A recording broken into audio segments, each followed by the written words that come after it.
Hearts and Hardos, we got a special one for y'all today for episode 111. The Yukon women basketball team. That is the episode today at 111. That's how many games they won in a row. That was an absurd record to watch. So we're going to shout them out for episode 111. But CFB Mike is joining us. You already know what that means. Mike, how you doing, my guy? I'm doing fantastic. We finally get college football back this week, and obviously I couldn't be happy about it. I'm super jacked to give my previews on a couple of different conferences here. Yes, sir. Let's go. Spinny, what do you say, man? I think we just get right after this, huh? Let's get to it. Cheers to 111, baby.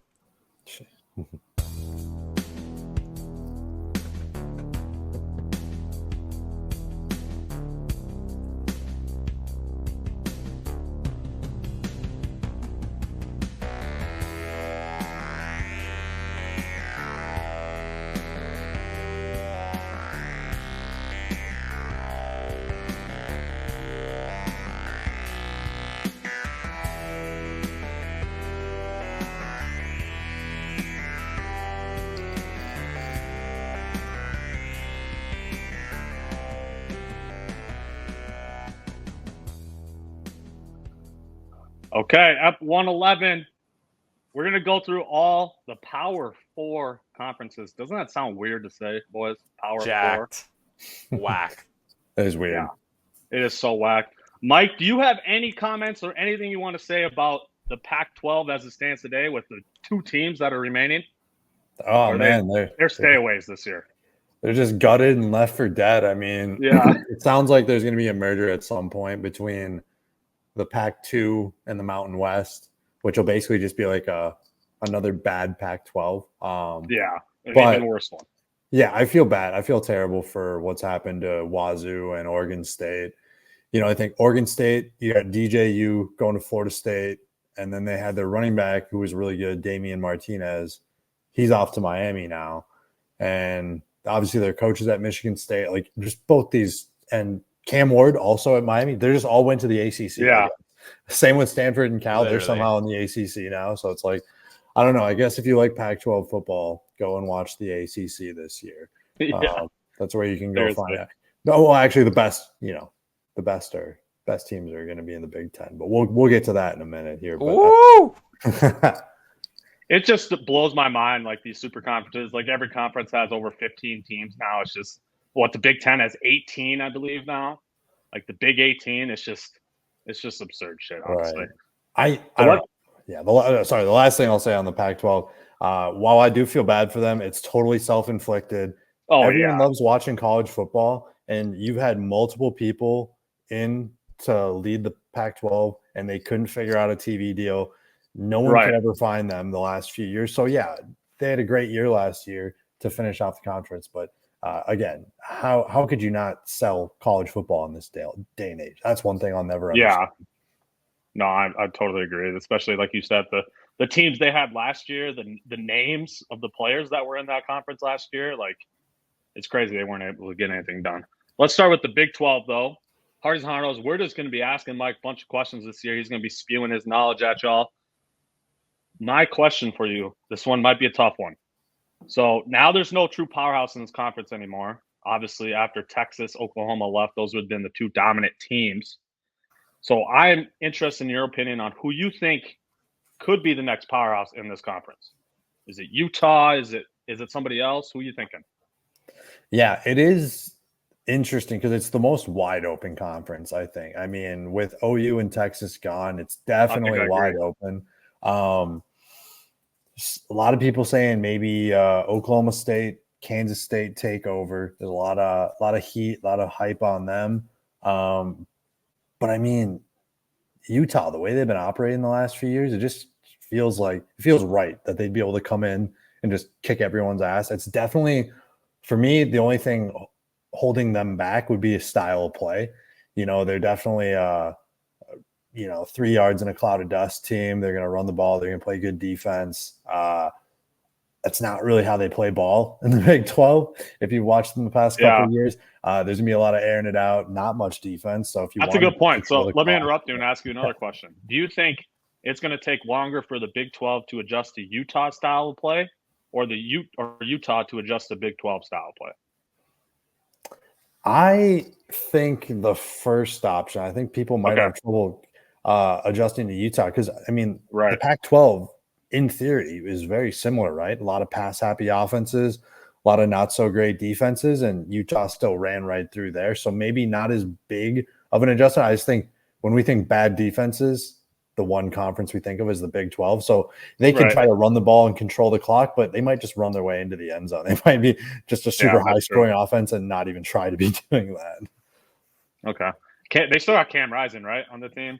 Somehow, I think year 7 for Cam Rising. So I was gonna say I don't even know if he can play. Like, I don't even know if to think of him as a threat or not. I mean, I just know they're gonna have a bunch of dogs on offense and defensive line. Like, yeah, they got that tight end back from injury redshirt. I think Keithy is his last name. I can't remember his first name. But he's a beast. He's like one of those, the next guy up after Dalton Kincaid. So they're all the same, those Utah tight ends. But yeah, I mean, how could you not be excited about it? But I will say it's more wide open than ever before. I don't know if they're going to be able to just roll right in and win the Big 12 this year and the year after that. So I still think there might be some adjusting, but it wouldn't surprise me if Utah just came in and steamrolled everybody at the same time. And so that kind of led into the question I asked, and you kind of already answered it, I guess, I think, by the style of play answers you just gave. But is Cam Rising in the Heisman conversation? Yeah. All right. So I think this is an interesting there's quarterbacks in general in this conference. Like I was at, like, if you ask me who's the top 5, there's a lot of names in this conference, and I don't know if Cam Rising can still ball. Yeah, I wouldn't put him in the top 15 for Heisman to start the year. I kind of need to see it. He's coming off injury. He's got the experience. That's great, but they don't have like the top tier wide receiver. He has the tight end I mentioned, but I don't know what the supporting cast around him looks like outside of that, and that's something that might hold him back a little bit in that race. Who's your top QB in this conference then? Is it Shedeur? It's hard to go against Shedeur, but like after that, some people think there's a significant drop off. I would say my number 2 quarterback behind him though is Jalen Daniels of Kansas. Daniels, yep. I think he's an electric quarterback. He just needs to stay healthy, and he might even be able to push Shedeur depending on, because I think Kansas has a better season than Colorado. I think everyone's looking for Colorado to kind of lay an egg this year, and maybe they'll prove people wrong. I think they got a little bit deeper, but overall, just talent wise, you have to say Shedeur. He's going to put up numbers no matter what. He's going to keep that team in games their defense might not want them to be in. So I think those are the top 2, and then after that, there's a couple other interesting names that come up. You have Noah Fafita at Arizona. You have KJ Jefferson at UCF, and then there's a lot of steam on Avery Johnson from Kansas State. That I don't know. That's kind of I don't even know if I'd put Avery Johnson in my top 5, if I'm being completely honest. And that might sound crazy. That's crazy. Avery Johnson currently on FanDuel 10th best Heisman odds right now.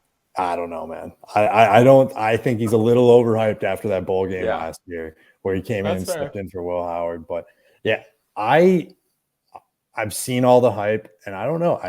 Like I said, I don't even know if I'd put him as my top 5 in the Big 12. There's so much talent there in the Big 12. And I don't know. It's something about it. It's definitely deep this year. QB it is deep. For sure. So I, however, am in the party that thinks Utah is going to come in and win right away. They are my pick for this conference. Spinny, who's your pick? And then Mike, give us your expertise here. Utah is also my pick in this conference. Okay. I think a lot of what Mike said is why I picked Utah. Like, they just have seemed very well run, especially in the last 4 to 5 years. Yeah, they haven't always been at the top of the Pac-12, but it's been like year after year, a consistent, you know what you're going to get from them. You know you're going to get good offensive line play. You know you're going to get solid offense, and you know you're going to get great D-line play. Now, the secondary and their ability to cover against the pass has been suspect and definitely up and down, but from a front perspective, Utah has been good consistently, and I just think that wins college football games. Right. Yeah. I don't know.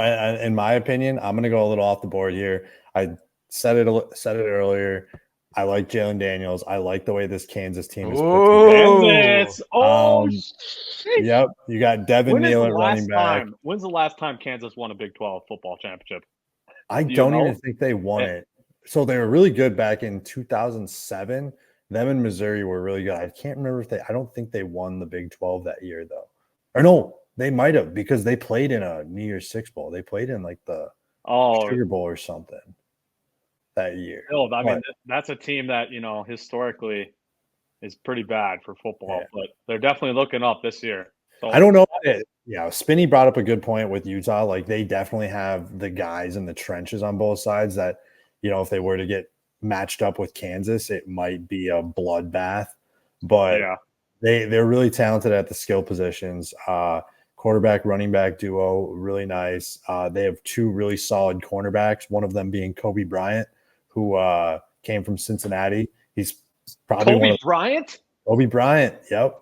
He actually was the number 2 behind Sauce at Cincinnati when they made the playoffs. So a guy with some pedigree. He's got a lot of NFL hype behind him. So I'm excited to Kansas. I actually bet on them 10-1. Okay. You're feeling that confident. Okay. And I mean, another thing to look out for there is that they have one of the simplest schedules. They have one ranked opponent all year, and it is Kansas State on the road.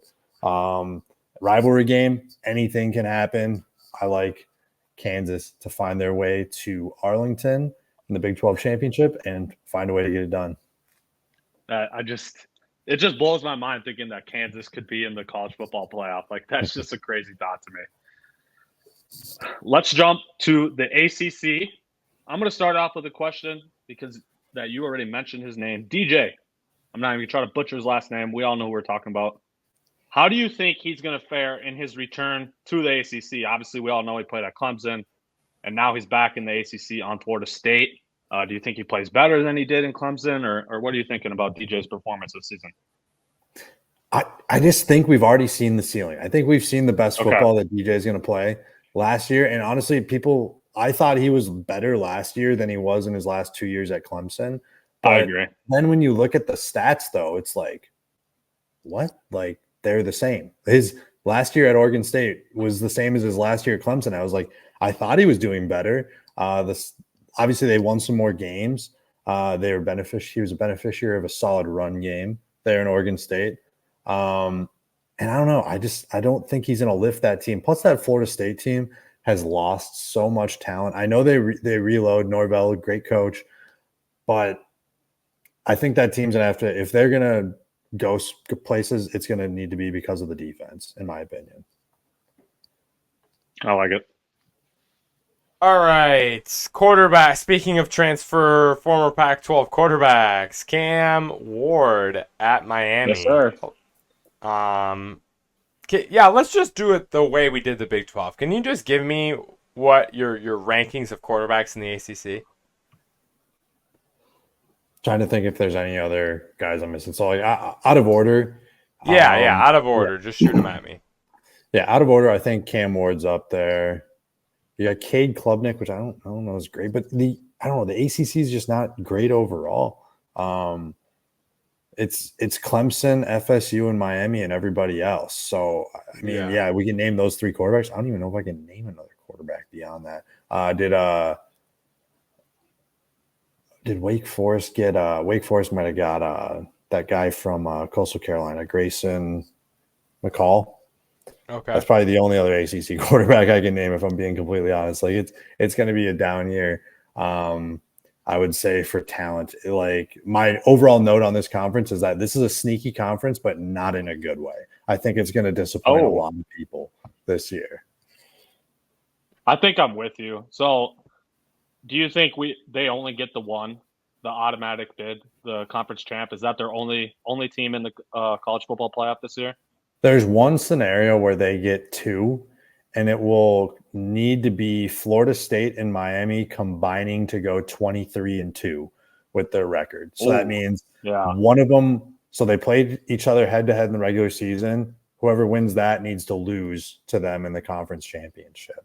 So there's some scheduling logistics in there. I think FSU plays Clemson as well. So Clemson, but Miami doesn't play Clemson. So there's some rigmarole with it. But ultimately, if they get to, it'll be FSU and Miami, I think. Okay. So who's your winner then for this conference? I'm a big Cam Ward guy. Also, aforementioned Damian Martinez, who came over from Oregon State, who helped DJU out there. I think he's going to be a big asset to the run game. The Canes, right now, Cristobal has probably one of the hottest of hot seats in the country, but he can make that all go away with a good season this year. And the same thing as Kansas.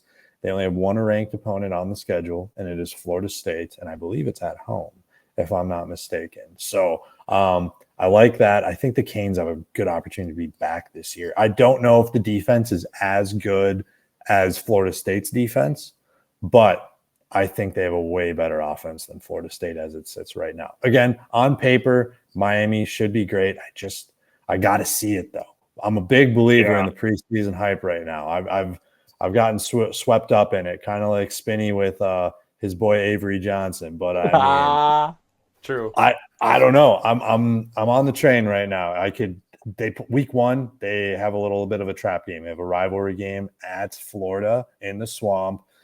I don't think Florida's any good this year, but I need to see Miami go in there and just kick the snot Spinny, that's your squad too.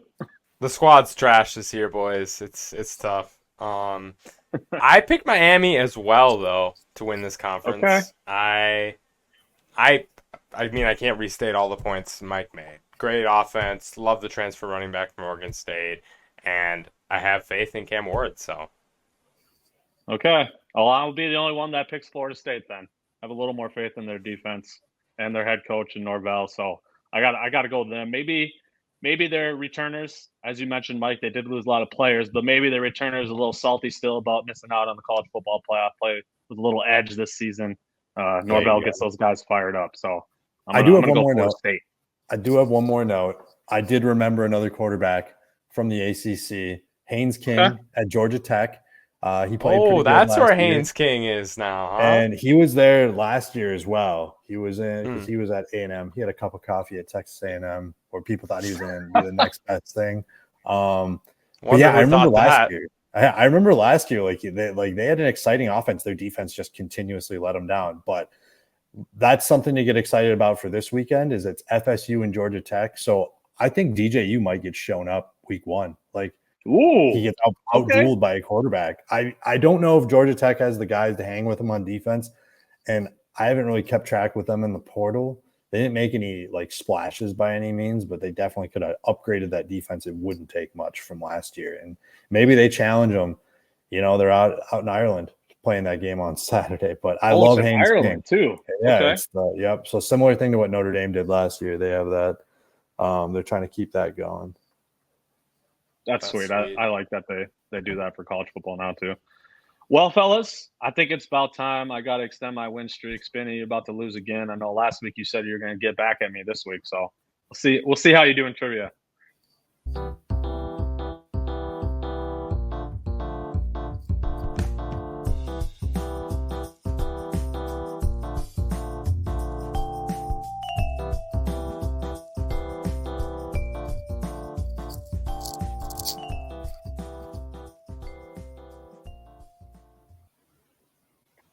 Mike, you have a chance, if you do really well this game, to pass Forbrook for most points as a guest. You are 7 behind him, so you need 8 points to take the lead.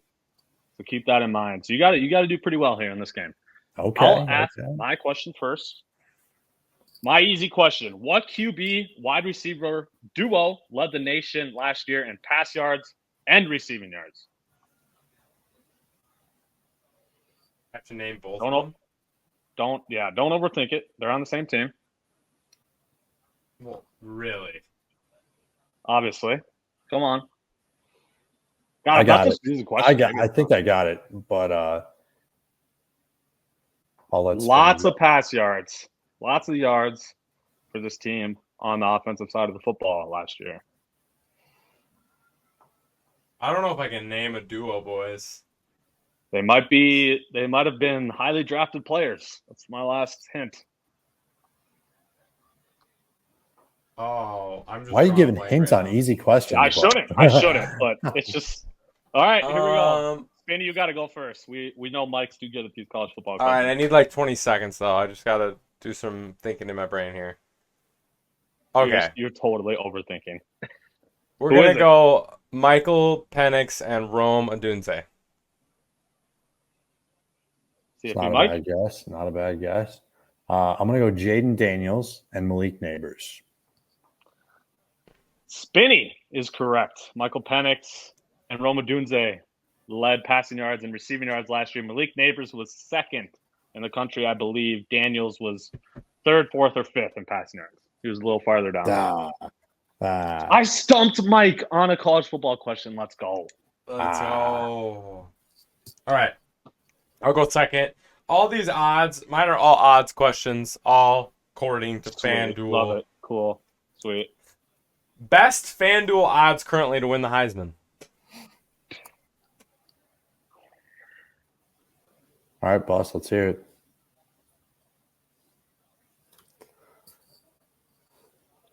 Quinn Ewers, Texas quarterback. Final answer. Good guess. Good guess.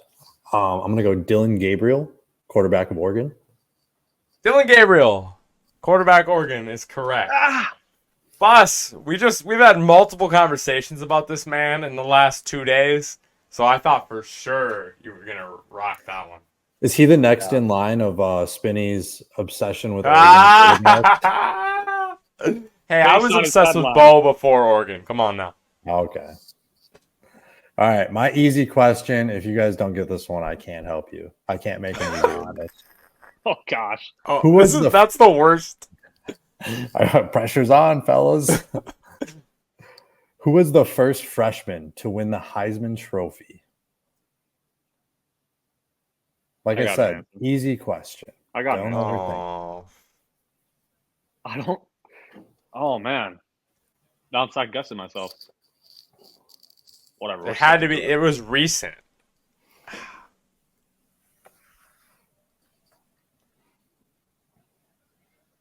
Not too recent. Not too recent. I got an answer. Hurry up, Spinny. All right. Sam Bradford. I'm gonna go Tim Tebow. Guys, what the hell? What the hell? Johnny Manziel. Johnny, Johnny football.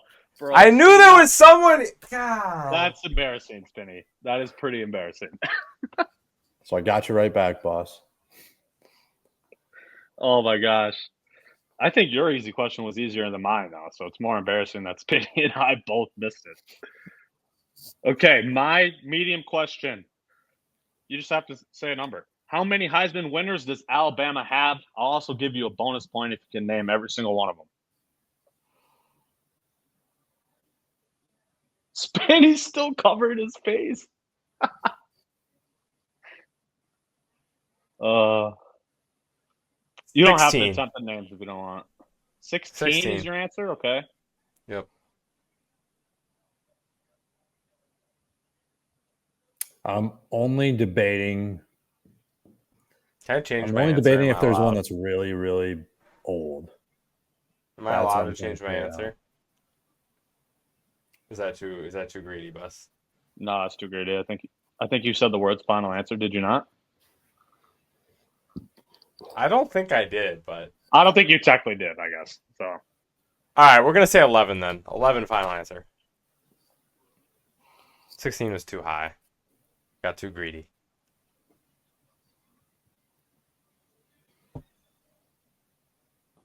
Man, I thought this was an easier question than anticipated. I'm gonna go with 5. Okay. You guys are both wrong. Mike was the closest, one off. It is 4. Damn it. I went with 5 specifically because I thought there was an old guy I was overlooking. Because I was like Ingram, Devontae Smith, Derrick Henry. And then why can't I think of the other one? And Bryce Young. Bryce Young, duh. Yeah. Those are your 4 winners. That's why I was going to give how the Heisman Trophy's been around for like 100 years, right? Yeah, did Bama? Those are their well, only I was like, 4 winners. did Joe Namath or something like that win a Right. Heisman? That's why I was like, Yeah. so that's why I guess 5 instead of 4, because I was like, I know they've had a bunch recent, but I thought they'd had one beyond that. Oh, got me twice. All right. Medium question for me here. Best odds outside of Georgia and Ohio State. What team has the best odds to win the national championship? Third best odds, technically. Best team outside of Ohio State and Georgia. I have a guess. Yeah, I think I'm gonna run with my guess. You want me to go, Mike? Go for it. Oregon, Spinny Squad. It's gotta be. Yeah, this has been close. I've been paying attention to the odds, obviously, and it's different. It's different every day. I feel like these are two kind of flip-flop between each other. I'm between Oregon and Texas, but I am going to go Oregon right now. It is Oregon. Oregon, Yes. third best odds. Nice. All right, my medium question. This is a multiple choice, so relax. And a 1 in 3 chance of getting it right. Woo. How many Big Ten titles does Minnesota have in football? Is the answer A, 18, B, 12, or C, 9? I got my answer. Yeah, me too. I'm going to go with B, 12. The answer is A, 18. Well done, Bustler. Well done. Damn. Come on. You know why? Bus is cooking. Before we started this episode, I looked at Minnesota Gophers college football Wikipedia page because I was trying to make a question up of them. So I saw it right before we started recording. So let's go. Nice. Entering the hard round, I have 5 points. Mike has 2. Spinny has 1. Wow. Here we go. Wait, hold on. Shouldn't I have 3? How much is the medium question? I thought you missed both easy questions. Did you not? Or did you get Spinnies? I got Spinnies. Okay. Yeah, you have 3. Yeah, Dylan Gabriel. Yep. Yeah. Oh, yeah, duh. Forgive me. Sorry, Try to Mike. put me away, huh? Yeah, I know. Hard question.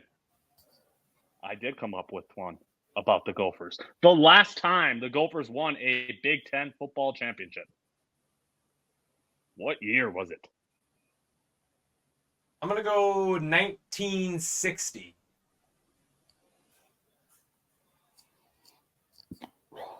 $1967. Ding, ding, ding. CFP Mike, of course, gets that right. I shouldn't have asked the Gophers question for the hard one. 1967, boys. It's been that long. Wow, Mike takes the lead there. Boom. 6-5-1, huh? Yep. All right, Bus. You do have a chance at this if you can name any teams in this conference. What team has the best odds to win the MAC conference? The MAC. What team has the best odds? Sweet. I feel like that's too gettable of a question for Mike, too. I feel like he actually knows the answer. I think this team is actually in the MAC. It's basically the only team I can think of. It might not be in the MAC. I don't know. Akron? Are they in the MAC? I'm going to Akron. Oof. I have no idea. They are in the MAC. I'll give you that. Oh, all right.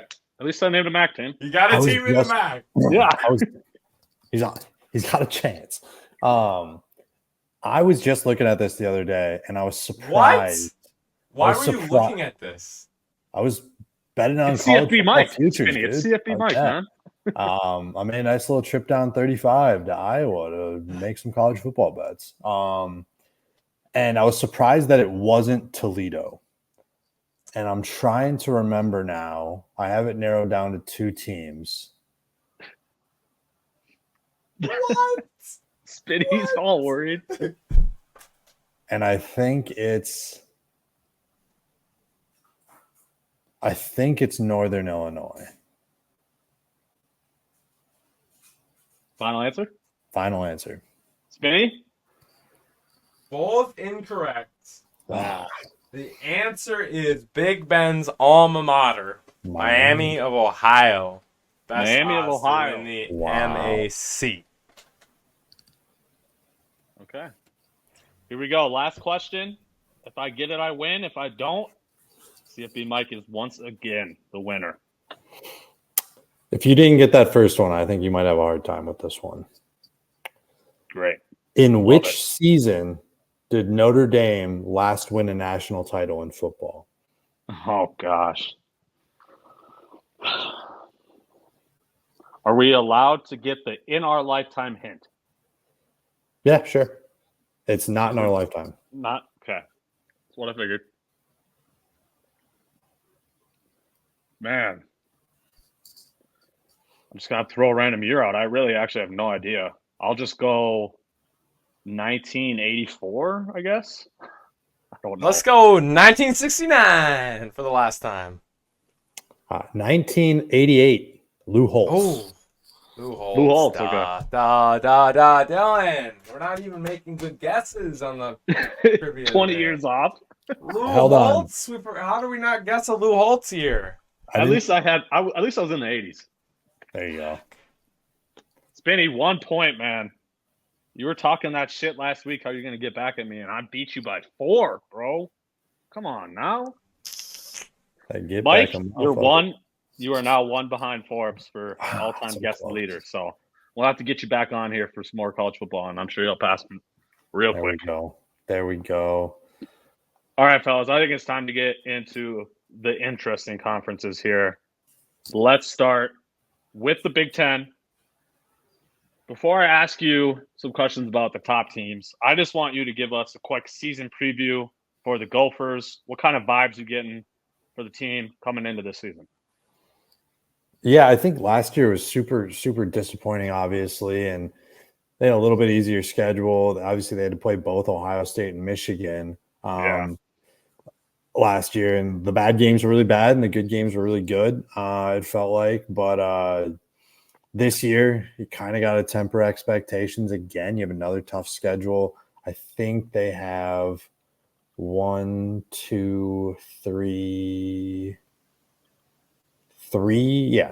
preseason top 25 teams on the schedule. USC, Michigan, Penn State. I think is Iowa in there? I can't remember if Iowa was ranked 25 or not. I think they were. So 4. Anyways, I think what you do is you hope for 7 and 5 and you brace yourselves for 5 and 7. That's kind of what I was thinking. At. I think the nice thing about this Gopher team is that they might be pleasantly surprised on how well they run the ball against some of these some big teams. They were really solid O-line. If Darius Taylor's healthy, I think that opens a lot of things up for them on the offensive side of the ball. Where I get worried is on the back end of the defense when replacing Tyler Nubin. I don't know if I have a ton of confidence in any of the safeties right now, and that includes Coy Parrish, who's going to be a great safety for the University of Minnesota at some point. It's just he's a true freshman, and I don't know how much he'll be able to provide right away here in his true freshman season. But I think the D-line is going to be really nice. I think the linebackers have a lot of potential if they can stay on the field. So my concern ultimately is, can we not get beat over the top? That's really what it is. Because I like the corners as well. They brought in a transfer from Bucknell, and then they obviously have Justin Wally. And I'm really excited about the quarterback too. I think this team, I'm praying this team throws the ball more than they have the last 3 seasons. And you have Daniel Jackson coming back as well. I think there's a lot of potential, but also I think you have to temper expectations with who they're going to be playing against. Right. I think one opportunity for a really big upset on the schedule is USC. That's one of those contrasting style things we talked about with Utah. I think USC is going to have that welcome to the Big Ten moment at some point where they're going to play a hard-nosed, good defensive team. And, they might throw the ball 50 times a game, but they're not going to – it's really easy to take a quarterback out of his rhythm if you just run all over him and you just keep the ball out of his hands, right? So I think that's one of those contrasting styles that have gone against the Gophers in the past, goes for them this time around. So that might be a little bit of a hot take, but I'm looking at USC. I don't think that defense changes overnight. They have a lot of good wide receivers, solid quarterback coming back, but I think that's an opportunity for a nice little upset for the Gophers. So I'm shooting 7-5. I think 6-6 probably where they land. They do get to a bowl, but yeah, we'll see. I really got to see if they get that first win against North Carolina. I think there's a real nice opportunity to start the season 4-0. Okay. Yeah, I'm pretty much with you there. I think anywhere from 5-7 to 7-5 is realistic for the Gophers this year. Obviously, the addition of USC, Oregon, stuff like that to the Big Ten, that's going to be tough for the Gophers. I do believe. Any chance we get like 2-10 though? Any chance we get 2-10? Are you serious, Fetty? A little. Here, I mean, let's lay this out. All right, let's look at the schedule here quick. Because all right, you say you lose to North Carolina, you beat Rhode Island, you beat Nevada, you lose to Iowa, and right there you're 2-2 out of the gate, and then you go to Michigan, you lose there, you're 2-3. You come home to play USC, another ranked team. You play 3 ranked teams in a row there, end of September, beginning of October. You lose all 3 of those. Yeah, you're 2-4. Could be 2-5. 2-4, and then you're going into then you're going into a road game in UCLA. You got to travel across the country. That's no gimme. I mean, UCLA is not good. But yeah, it could be one of those things that just snowballs on you, and then you just end October with Maryland at home, 50-50 coin flip game at that point. And then you go to Illinois after that. Minnesota's record against Brett Bielema, 0-10. Have not beat him between his time at Wisconsin and Illinois. Insane. Then you go to Rutgers, right? Rutgers, 8th and Catholic Manus revenge game. You could lose that. At that point, the season's already, it snowballed on you. And then you finish off by coming home against Penn State and then going on the road to Madison against Wisconsin. I think there is an argument for 3-9. I don't know if I'd say 2-10. If the wheels come off in the worst case scenario, 3-9, I think, is as low as I would go. I don't think 2-10, but that's, again, you're saying Darius Taylor gets hurt, the quarterback isn't working out, the defense can't stop anybody because the offense doesn't control the clock or have any ball control. Everything would have to go wrong, pretty much. Everything. So, yeah, it's on the table, and I think that's about the only scenario where, like, PJ's seat even gets a little hot. So, yeah, there's your nightmare scenario, and it starts by losing on Thursday next week. All right, we'll see if that comes true. I have a question for you about the new teams. Go ahead. Oregon, Washington, UCLA, USC, as we know. What do you think the short and long-term impact is of these schools joining the Big Ten in terms of recruiting or standings? Like, is Oregon going to be the new powerhouse instead of Ohio State or Michigan? Like, what do you think is going to be the impact of these teams coming in? Yeah, I think short-term, Big Ten might win a natty with Oregon. The immediate strength of schedule boost you get from throwing Oregon, USC, and Washington on the schedule. UCLA doesn't really do much. I'd say for now, a first-year head coach. But long-term, I think it opens up recruiting pipelines for Midwest schools out into California, in which they didn't have in the past. I think that's ultimately how, it becomes when it becomes a national conference. It opens up pipeline. Like everyone right now, they usually go south to recruit, and they'll recruit into Texas and Florida. That might open things up for California. The SEC has been getting players from Cali for a while, and I think we might start to see that shift into Big Ten schools with a chance to go home to play a game and stuff like that. That might matter. So a little bit of proximity work there. Yeah, that's what I was curious about. I figured, you got the Oregon now, Ohio State, Michigan, Oregon. Like, there's some real powerhouse programs here in the Big Ten. So I could definitely see things shifting since they're joining the conference. Spinny, you got any questions for Mike about the Big Ten? I just want Mike to make a case for me of someone outside of Ohio State or Oregon winning the Big Ten. This one might be a little crazy, but hear me out. Nebraska. Woo! Nebraska. I want to hear this. All right, let me pull up their schedule real quick. I think it's pretty weak. Outside of Colorado and Ohio State, Nebraska has a pretty favorable schedule, and I got to see it. But I do like Matt Rule as a coach. I didn't think he would have it last year, but you give him a year or two, and I think he's me on top of it. So, all right, UTEP, 1-0. Colorado at home, 2-0. Northern Iowa, 3-0. Illinois at home, that's the one that they could stumble, but let's call it 4-0. Nebraska at Purdue, that could be one, but it's an 11 a.m. game already marked somehow. Yeah, we'll call that 5-0. Rutgers, then they come home, they play Rutgers. They go on the road to play Indiana. There's a chance that they are 7-0 going into that game against Ohio. Nebraska football, 7-0. That would be insane. Let's just say for the sake of this, they're 6-1 at that point. Say they drop one, they shouldn't. Let's not give them too much of the benefit of the doubt. They're 6-1 going to the Ohio State game. Let's call it 6-2 after that. Then you finish with UCLA at USC, Wisconsin, and Iowa. At that point, they could be rolling. I really like Dylan Riley. I don't know if you guys have seen the clips of him. I know he's only a true freshman, but all of his clips, his mannerisms, everything, his throwing motion, the way he moves, he looks like Mahomes. And he also wears 15. I need to see what this looks like in a game, but my brain can't get over that's Patrick Mahomes when you watch some highlights. And given there's not much of it, it's just practice stuff. But they have a chance. Their defense was really good last year. They get a lot of that back. That's true.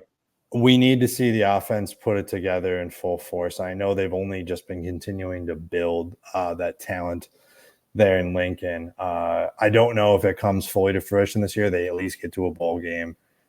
They avoid Michigan. They avoid Oregon. They avoid Penn State. Something crazy happens. A two-loss team, 10-2 could get you into the playoff. I don't know if they can win the conference, but 10 wins. Your goal in the 12-team playoff is just to get to 10 wins, right? And they can I'm sorry if that wasn't your question. I think you said to win the Big 12. Like to win the Big 10, I think the dark horse team is Penn State, but like a dark horse team to make the playoff, Nebraska based on schedule. I like that. Love. That's crazy. All right. I'm with Spinny. I do think it's basically a two-team race here to win this conference. I'm running with Ohio State. Spinny, we all know he's picking Oregon.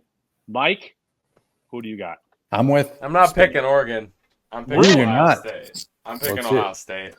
I think Ohio State's the second best team in the country. I think they're talented top to bottom. I think their roster talent is better than Oregon's top to bottom. And I'm just gonna go with that. So your headline. I think. Yeah, I do. We'll get to the playoff talk later, but we're picking Ohio State to win the Big Ten. Yeah, I can't hate on that. I'm gonna pick Oregon. I think that them having the head-to-head game against Ohio State in the regular season at home is a big deal. And I think that they probably have the edge there, and that puts a little bit more pressure on Ohio State to win the Big Ten championship game. But overall, I think I've said it on this podcast. I've said it plenty of other places. I have zero faith in Ryan Day as a coach. Woo! He's had all the talents in the world. You have he has not gotten it done yet. And again, if he doesn't do it this year, if he doesn't win the Big Ten and get you better at least beat Michigan. Yeah, you better at least beat Michigan. I mean, they're going to have his head on a stake this year if he doesn't deliver on these promises, and there's no excuses for it now. Obviously, you talked about the talented roster. Jim Knowles back as defensive coordinator, who's had some really good units over the past few years, and now they have Chip Kelly as their offensive coordinator. Crazy, isn't it? They have loaded up their assistant pool. They're loaded with talent. The thing for me that I think they might be a little short on, honestly, wide receiver talent, which is something I never thought we'd say about them. You have Emeka Egbuka, and then it's like outside of that, you have some fives. I think you have, obviously have some high 4 and low 5-star talent, but just not a lot of reps to be had around there, right? With the past couple of years, and then they lose Julian Fleming, who's out in Penn State now. So I think the running back. I mean, they have the best running back room in all of the country. Great, easily. But I like Dan Lanning. I trust him more as a coach, and that's why I'm picking Oregon to win the Big Ten. Okay. I like it. Spinny, you really threw me off there, man. I thought for sure you were picking Oregon. That was wild. All right, let's jump to the SEC, the final conference. They got rid of divisions this year, Mike. As you know, all 16 teams are lumped together now. Do you like this, or you wish they would have kept it as the two divisions? Because I just feel like now, especially with Texas, Oklahoma in there, there's going to be a lot tougher schedules. Obviously, TV-wise, it's going to be fun to watch, but like these teams that they obviously don't want to have to deal with these tough schedules. For example, we talked about Florida. We don't think they're going to be any good this year, but their final 5 games on their schedule: Georgia, Texas, LSU, Ole Miss, Florida State. That's a 5-game gauntlet to finish their season. So that's just kind of an example of how tough these teams' schedules are going to be now since they're all lumped together. So what's your opinion on that? Yeah, and you know who I'm going to put on the hot seat for this one is Georgia, actually, because the SEC East was so weak for the over the last decade that they just get to basically prance in there while Bama's going through LSU, Ole Miss. There's a couple of good Mississippi State teams in there. They got to play Tennessee every year as a protected rival. And I just think Georgia was a benefit. They're the benefactor of just some weak SEC East teams. Like, I mean, remember, like, there are years where a 8-4, 9-3 Mizzou team would get into the SEC championship game and just get rolled by Bama.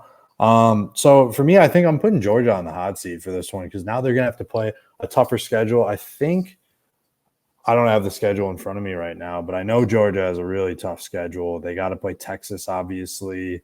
I think they play Bama or Ole Miss as well. And they open the season. They open with Clemson, but I still think that they'll handle themselves there. They won't show anything, but they might be the one on the hot seat for this year. Yeah, they got Bama at the end of September. They got Texas mid-October. They got Ole Miss beginning in November, followed by Tennessee. So those are their toughest games this year. Definitely a lot tougher than what they've had in the past. Right. So, I mean, they obviously have the talent, but you know, more chances for a trip up than the years past. I guess this is their toughest schedule of the Kirby era, as far as I'm concerned. Okay. All right, Mike. Give me a coach. Give me an SEC coach on the hot seat. I mean, the easier answer is Billy Napier at Florida. I mean, he might not make it to that gauntlet we talked about. He might get fired in the first 6 games of the year. If you get absolutely floored by Miami week 1, and then it just doesn't look any better from there. I mean, they've had a lot of problems. You talk about a lot of the NIL successes out there. Florida might be the one where there's the most promise and pullback in their NIL ever. Like, I think it started with like a multi-million-dollar NIL deal for like a 4-star recruit. He was promised it, he was given it, and then he didn't honor his letter of intent, and he went to a different school. I can't remember his name off the top of my head, but basically they were put $4 or $5 million behind in their NIL because the first person they got to commit didn't actually come to the school. And that's the thing with name, image, and likeness is that that's not a pay to play.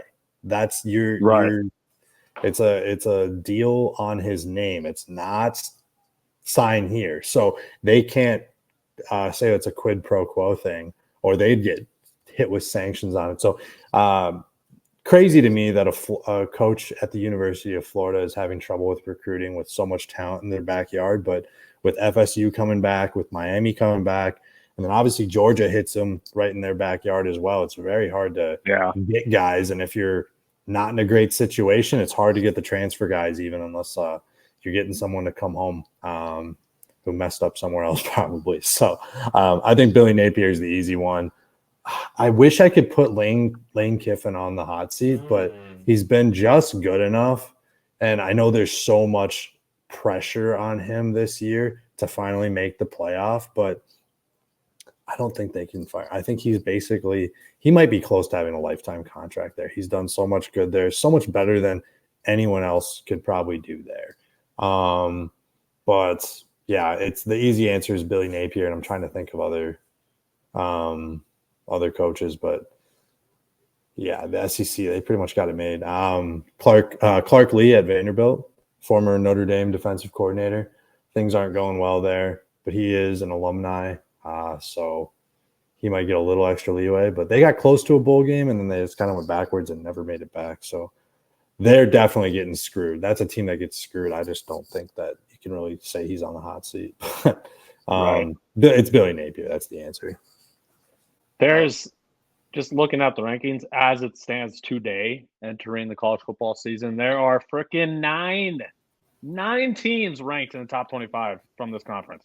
That is just like, I can't even comprehend that. That is ridiculous. Which leads into my final question I have for you about this conference. It's kind of a joke, but I'm going to ask you anyways. What would be tougher to play or win in, this conference or the NFC South? Because we know the NFC South is complete dog water. Well, I think it's the SEC still, though, because I think that there's a lot of hype on the Falcons this year. I think the Bucs are really good.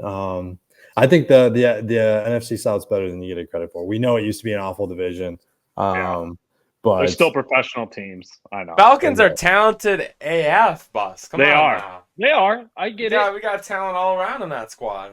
They do. They made some moves on defensive end too, which is what I'm really looking after them, because they haven't been able to stop anybody these last couple of years. But it's just funny to think about how freaking loaded this SEC conference is. And obviously they're professional teams. They would win, but it's just funny to think about. Who's your winner? I hate to say it. I want to pick the squad. I can't, though. Georgia. I got to take Georgia. Is Mike going to take Alabama? That's what I want. Yeah, you were talking about Georgia's kind of on the hot seat with this. I'm gonna take Georgia as well. I'm gonna take Georgia as well. And my winner is Texas. Ooh, okay. Texas beat, and I don't have Georgia in the championship because Texas plays Georgia in the regular season. I think that Texas is they're in really, really good shape. They got Isaiah Bond from Alabama. They got Quinn Ewers back. And if Quinn Ewers doesn't work out, they got Arch they can throw in there. I think their defense is on par with Georgia, the Georgias and the Alabama's. They're really good. That's one thing that's really surprised me with Steve Sarkisian ever since he's gotten to Texas, is he's really gotten the defense rolling. So, yeah, I mean, I think the only thing that could throw them off is if they go up and just lay an egg in Michigan week 2, which very well could happen. But I think Michigan has their own problems. We didn't get to talk about them much on the Big Ten, but I think that's another one that's going to – a game like that gives the SEC a leg up when we're talking about maybe who gets that 4th team.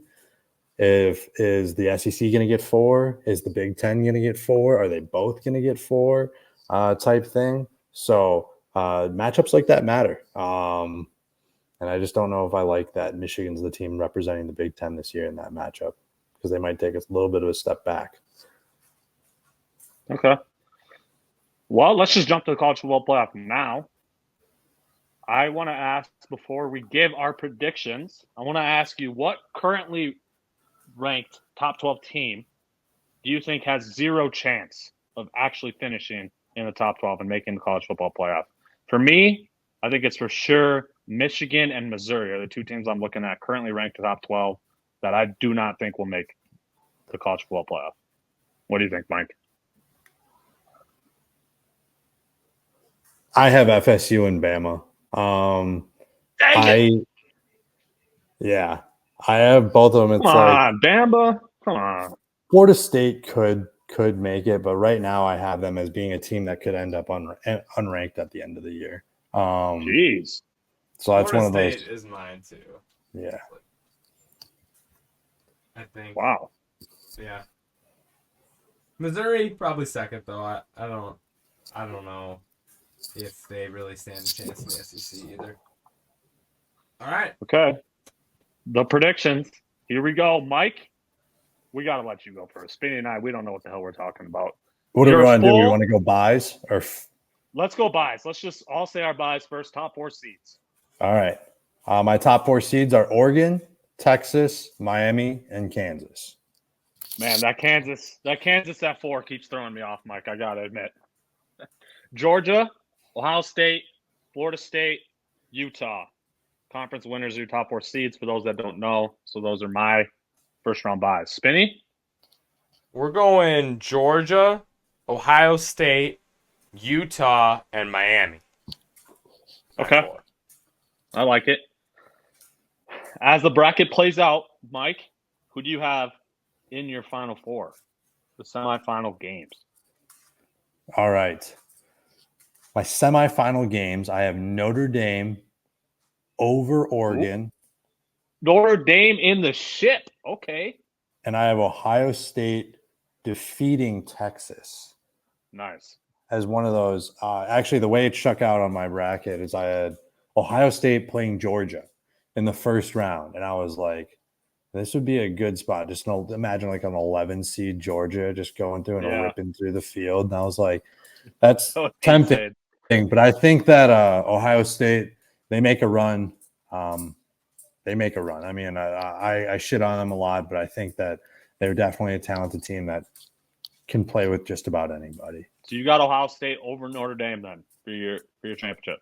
Hold on. Is that what you're saying? Hold on. Okay. I didn't say that. All right.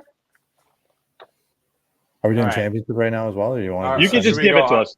Okay. I have a revenge game. I have Notre Dame defeating Ohio State in the national championship. Again, if you guys watched any college ball last year, you probably saw Duke's quarterback Riley Leonard. I'm very excited that he is playing at Notre Dame. Notre Dame. That's true. He's a stud. Solid running back, stable, good wide receiver talent. Not the most talented team, but I think they're well coached. The schedule does give them a little bit of favor this year, and I think ultimately not having to play that conference championship game, and basically if they go 12-0, they're locked into that 5 seed, which means they're Liberty, Memphis, Boise State, whoever, at home in South Bend, and then you get to go play Kansas. So I think the road to the semis is actually there, and then we'll see. I think with this new format, I think the semis become a lot more interesting than what we've seen in the past, where you kind of have to put that 4th team in there, or you have to put this team in there. These are earned spots, and I think that the semis get a lot more exciting in this 12-team format. I should have had you start with this before you gave your Final Four, but tell us 5 through 12, please, just so the listeners know. Yep. So 5 Notre Dame, 6 Ohio State, 7 Ole Miss, 8 Mizzou, 9 Utah, 10 Penn State, 11 Georgia, 12 is Liberty. Ooh. Okay. I also have Liberty as my 5th conference winner in. They're my 12 seed. They're playing Oregon, 5 seed. My 11 is LSU playing 6 seed Texas. My 10 seed is Penn State playing the 7th seed. Of course, I'm throwing them in. I don't care. You can hate on them all you want. Alabama making it. And Notre Dame 8 versus Ole Miss 9 is how mine shakes out. My Final Four is Ohio State, Georgia, Oregon, and Alabama. We got Georgia taking down Oregon, Ohio State taking down Alabama. I hate to say it, boys, but I got Georgia winning it all this year. It's literally the worst thing ever to admit as a Bama fan, but I just think they're too loaded. They have the experience. Carson Beck, he's a dog. I just think they're going to be able to get it done this year. And like you said about Ryan Day, I just don't know if he's going to be able to answer that bell when it's called upon him in that big setting. So they make it to the championship game, but ultimately fall to Georgia is what I'm thinking. Interesting, Bus. All right. 5 through 12 for me. Number 5, I have Oregon. Number 6, LSU. Number 7, Texas. Number 8, Bama. 9, Ole Miss. 10, Penn State. 11, Kansas State. And 12, Memphis. So I got my boys at Kansas State sneaking in there on the low. Final four is Georgia, Penn State, and Oregon, LSU. Those are my Final 4. So LSU, we're gonna go. Huh? Yeah. I got it. Why? I just tried to go off the beaten path a little bit. Okay, I think one of these SEC schools is going to be better than we think, and I just think okay. it might be LSU. Um, but I honestly had a hard time not going 6 through 11 as SEC teams. I really did. I really think it's Yeah, going to be honestly, that big I of would agree. a talent difference. But I had my final as Georgia and Oregon, and we're gonna pick the squad, the new Big Ten squad, getting us a ship Oregon? finally. We're gonna go Oregon over Georgia in the ship, bringing it to the Big Ten. Quack quack, the Ducks are back, baby. Let's get it. That's your headline. They Let's missed get out on the it. Big Ten championship, but they're the national champions. Okay. I should Yes, have seen yes, this coming. sir. I should have seen Yes, this sir. coming. You should have. You should have seen this coming. You're right. Oh my gosh. Mike, what do you think about Spinny's predictions? You like it? Yeah, I like it. I think LSU is a little bit off the board, but I hear good things about I think it's Garrett Nussmeier, the quarterback there. And Brian, I think that everyone thinks like Brian Kelly, it's only a matter of time before he gets a natty. LSU seems to get a natty every 5 to 10 years. They get one. This would be 5 years past Okay. when they won with Burrow. Yeah. Big one that really determines the way the season goes, whether it's LSU or Ole Miss that's on the inside track to get a bid, is October 12th. You've probably seen that's the slate of the century, the best college football day of the year, and Ole Miss plays LSU that day. I believe the game is in Death Valley. So hopefully for Ole Miss, it's not a night game or they're so screwed. Yeah. But right there, if that's one of those games that LSU just has to have if they want to be in the playoff. Agreed. Sure. Most exciting game in my 9 though would be Bama Ole Miss in the first round, 8-9. That would be a dogfight game that I would look forward to. So even my 8-9 is Notre Dame Ole Miss, so even that would be something to watch for sure. I think this college football playoff is just going to be so damn exciting. Every single game I think is just going to be amazing to watch. So I couldn't be more excited to get to that point of the season. But Mike, to finish episode 111, the UConn women basketball episode, I'm going to ask you a Q&A to send us off here. Any mid-major teams, college football, you want to shout out? Anyone's catching your eye?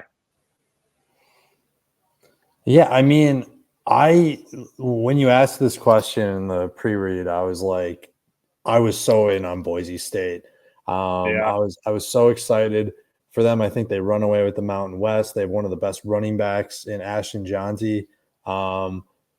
They're supposed to have Malachi Nelson be their starting quarterback, who's a 5-star who committed to Oklahoma, followed Lincoln Riley to USC, and then transferred to Boise State. He got beat out for the starting quarterback job. So I don't know if it's to be more intriguing. I'm a little bummed out that the blue chip prospect that transferred to Boise State of all places isn't starting. But who's this other guy?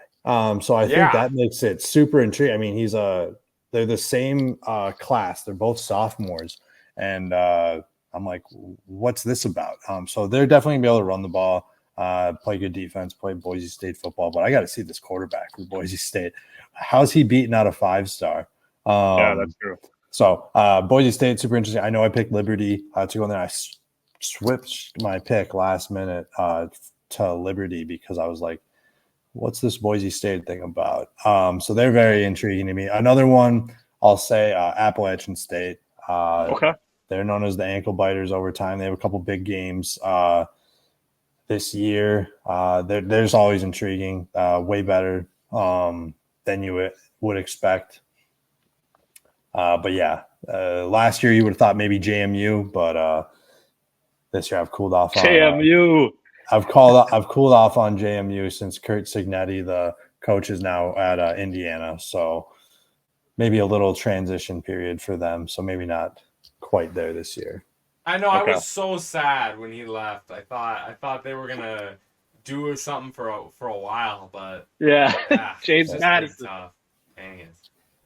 They're a team you want to root for.